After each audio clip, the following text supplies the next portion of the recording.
Boy Niang ça va. ça ne va pas. luy loolu yow xamoo naqar bi Franc teg waa Pikine yaa ko war a dem faj. mais il faut que ñu bàyyi ba wér rek incha allah. kon ba léegi wéragoo bu baax.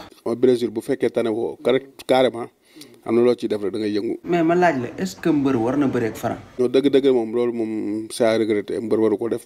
kaawu Franc moom war nañ ci wax. CNG dina jël matukaayam ci kaa bi. mais nag waa Pikine seen bët su taawee yow yaa war a dem fomp seen rongoon. lu ma ko bëgg-bëgg man Boy Niang mënu ma nekk fépp. kon pareegoo pour songu Franc mi. duñ ko def mu ko xalaat duñ ko sax. waaw léegi looy wax Eumeu Sène. waaw di ko masaw rek. combat bi yombul ci moom de. mais dana ci moom aussi. man de dama gisoon sax dimanche bii di ñëw Eumeu Sène bërewaat ak Franc. kan Eumeu Sène. kon yaa ngi fi yow kay. man. yow mii laay waxal.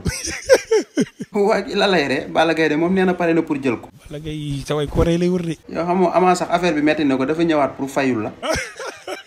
waaye kii moom lan lay ree mais yow bàyyi nga wala bàyyeegoo. dese na ma 7 ans de carrière. mais pour yow Franc kan moo ko wax mu sëlëm la. Modou Lo.